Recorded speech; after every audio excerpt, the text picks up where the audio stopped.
Day off ko ngayon, tayo ay ano na naman, wala na namang ibang gagawin sa buhay kundi ang mag-relax. Kaso hindi rin ako nakaka-relax pag nandito ako sa bahay dahil nga kung ano nang gagawin, maglalaba, maglilinis, tawag dito. Kung ano nung gagawin, yun.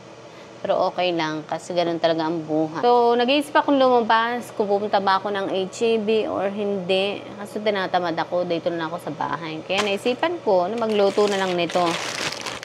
Ayan, chicken buffalo. Ito yung frozen. Ilalagay na lang sa air fryer namin. Lutuin ko na kaya lahat to. Yan, lutuin ko na lahat. Para ano ay. Ang dami ng laman. 2.5 pounds. Tsura, ayan.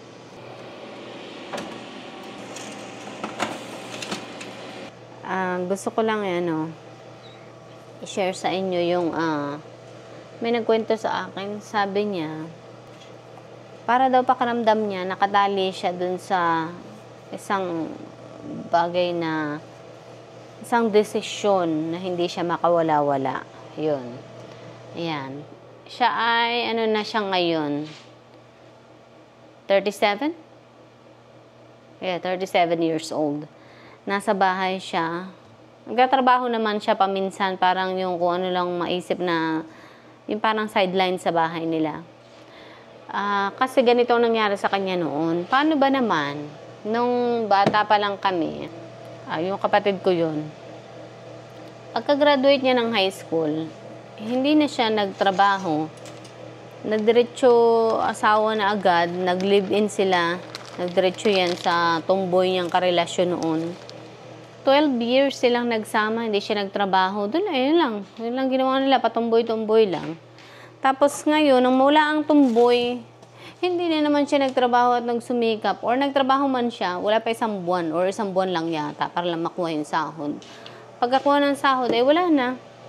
Hindi na naman nagtrabaho. O, ayun, ngayon, 37 na siya. Nag-asawa na naman ang napangasawa niya, may mga anak din. 3 din, tapos mahirap lang din yung napangasawa niya. Ayun, kaya ang nangyari is, wala, mahirap din ang buhay niya. Ngayon, hindi niya matulungan yung sarili niyang tatay dahil hirap din ang buhay niya. Kaya sabi ko sa kanya, alam mo kung bakit?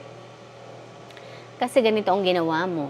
Nung pagka-graduate natin ng high school, hindi ka bumuo ng foundation mo. Mas inuna mo ang ibang bagay bago ka bumuo ng foundation or structure para sa sarili mo. Kaya, ngayon, hirap ka pa rin. Kung sana binuo mo muna yung sarili mo ng mga kabataan mo, pagka-graduate mo ng high school, nagtrabaho ka, nag-ipon, hindi ka siguro mahihirapan ng ganyan. Sabi niya, alam mo, tama ka talaga ate. Sana ganun nga ang ginawa ko. Ewan ko ba kung bakit naging ganun yung mindset ko. Sabi niya ganun. Pero sabi ko sa kanya, hindi pa naman huli ang lahat. Kaya wag mo nang pasundan yung anak mo. Para lalong hindi umirap ang buhay. 3 na yung anak niya ngayon eh. Isang ampon nila na, ewan ko anong edad na noon. Siguro 10 years old na. Tapos may 2 pa sila. Yung magkasunod ang liit. Parang wala pang 1 year old yung isa. Yung isa naman ganun din. Parang basta maliit pa sila, alagain pa. Kaya sabi ko, ganyang edad ay talagang mga alagain pa yan. Magtitiis ka pa na mga ilang taon. Ganyan talaga sa simula, mahirap. Nakatali daw siya dahil pakaramdam niya wala siyang ibang magawa. Wala siyang kakayahang gawin ang lahat ng ibang bagay. Paano nga? Sabi ko, nag-anak ka agad. Tapos, magkasunod pa yung naging anak mo. Alam mo ba na katawan natin, it takes time yan bago makarecover. Yung isip at katawan natin, it takes time bago makarecover. Minsan 1 year, minsan 2 years. Baka nagdaraan ka na ng postpartum depression. Kasi nga, hindi mo binigyan yung pagkakataon mo ng sarili mo na mag-heal. Nag-anak ka na naman. So, ayan na naman, bago ko pa lang nakaka-recover, sinundan mo na naman yung anak mo. Kaya talagang ganyan ang mangyayari sa'yo. Ayun. Kaya pala siguro, ewan ko. Pero hindi ganun na talaga yung dati pa pagka-graduate namin ng high school. Ewan. Kaya ayun. I mean, kung ano nga naman ang aasahan mo sa labas, magtrabaho ka nga naman, maliit ang sahod sa labas. at least magnegosyo siya, malaki-laki, kaso hindi pa rin siya marunong sa buhay nga kasi nga anak nga ng maliliit pa. Kaya talagang hindi siya magkakaigi nga kasi nga hindi niya nga binuo yung sarili muna niya bago siya nag-asawa. Yun. Kaya sabi ko, konting tiyaga, kung talagang gusto mong magkaroon ng pagbabago ang buhay mo, ayusin mo ang buhay mo. Yan. Okay, ako'y magkakape. Kunin ko muna yung aking pang-ipit ng buhok. Para silang mga lost, alam mo yun, naliligaw, ganyan. Parang-pareho sila ni nanay. Si nanay pala, tapos alam mo ba, for the very first time, nakita ko ang marriage contract nila nanay at nila tatay.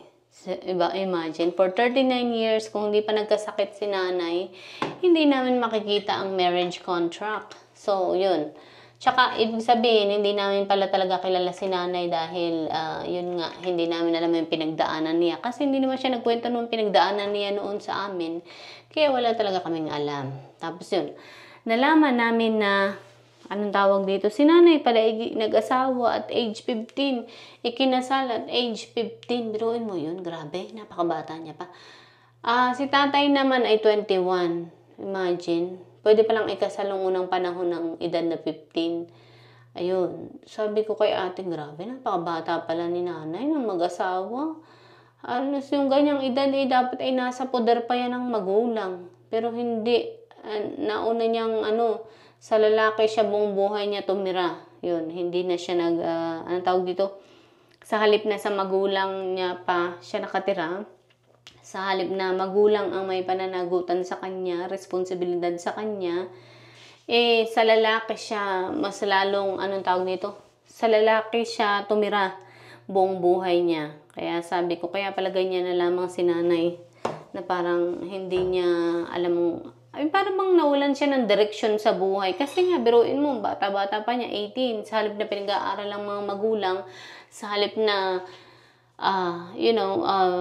binubuo ng mga magulang ang kanyang foundation, ganyan, tinutulungan ng mga magulang ang kanyang buuin yung kanyang pananaw sa buhay, gabayan, protektahan, hindi nangyari dahil 15 years old pa lang ay nag-asawa ng nanay ko, pinag-asawa na pala, or nagpakasal na. Kaya by the age na tumuntong ng 21 years old ang nanay ko, 4 na ang mga anak niya, grabe. Kaya talagang sa mga magulang, ang mga anak nyo, protektahan nyo habang sila ay wala pa sa kakayahan nila. Pagkaya na nilang tumayo ng sarili nilang mga paa din, go. Pwede, wag na maabuti ng 37 years, 47 years ay nasa iyo pa rin. But I mean to say is, yung alam mong minor pa lamang ang mga anak mo, gabayan mo sila.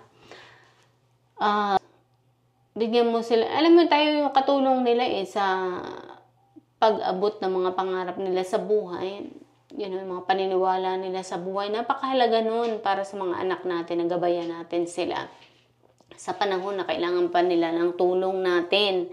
Pero hindi ginawa ng mga magulang ni nanay. Yun nga, mga lola ko sa side ni nanay.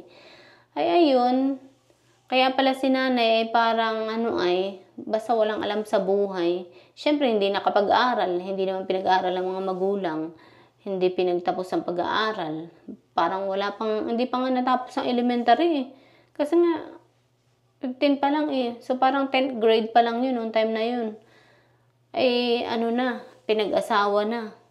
Yun na, nagkaanak na ng 4. Tapos, namatay yung tatay ko. 6 years later, pagka, yun nga, buntis na si nanay sa akin. Kaya pala siguro si nanay, syempre pag ang anak mo na ganyan, nasunod-sunod yung anak mo, sabi ko nga, it takes time bago makarecover ang katawan natin. So, si nanay, nung mga panahon na bago pala makaka-recover siguro, yung buntis na naman. Syempre, ang depression mo nun, or postpartum depression mo, yun ay napakalaki.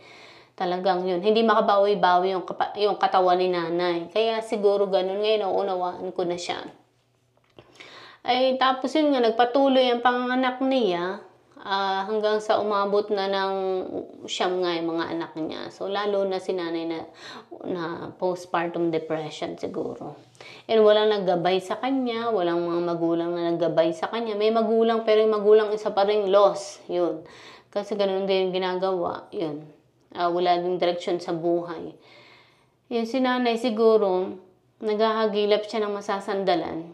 Naghahagilap siya ng yung parang mag-guide sa kanya. Wala siya mahagilap.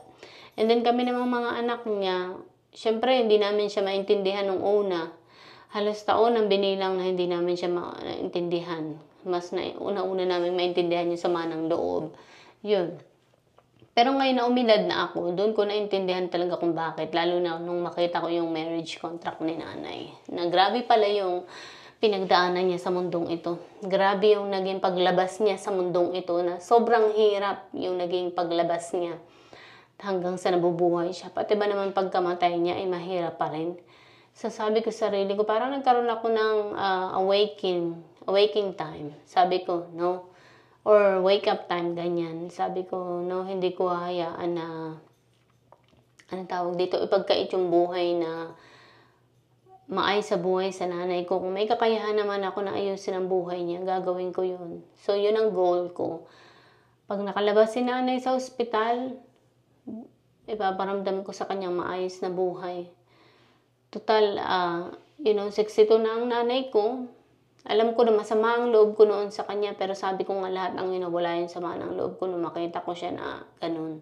Sabi ko sa sarili ko, hindi pa ako handang mawala siya sa mundong ito. Kaya bago man lang siya mawala sa mundong ito, gusto ko na iparana sa kanyang magandang buhay. Nahirapan din naman ako na ibigay sa kanya yung maayos sa buhay. Nagdasal ako. Sabi ko sa Panginoon, Lord, tulungan mo ako kung paano ko tutulungan ang nanay ko nang hindi ako nahihirapan. So, kaya siguro nangyari din ito para, yun nga, hindi ako mahirapan ng pagtulong sa kanya at hindi ko maisip yung kabigatan. Nung una, naisip ko yung sama ng loob, ang bigat-bigat at ang hirap-hirap niyang tulungan kasi nga, hindi kami, yung parang yung naging impression namin sa isa't isa ay hindi naging maganda. Kaya, naging mahirap para sa aming dalawa. So, although tumutulong pa rin ako sa nanay ko for 20 years or 19 years, pero mahirap talaga. Sobrang naging mahirap sa akin dahil sabi ko nga may pinagdaraanan din ako na anxiety.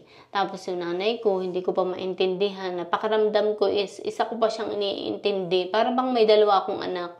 Isang anak na naayos ko naman na ang buhay, pero yung isang anak na nasa Pilipinas na hindi ko naayos yun. Kasi nga hindi siya nag-mature. So yun pala ang dahilan. So kaya ngayon, ayusin ko yung buhay niya para naman maging maayos kahit man lamang yung mga natitirang mga taon niya sa buhay. Ngayon hindi na masama yung loob ko na wala lahat ng sama ng loob ko at gusto ko na lang palitan yun ng magandang memories. Yun. Kahit na nandito ako sa Amerika, nandun siya sa Pilipinas.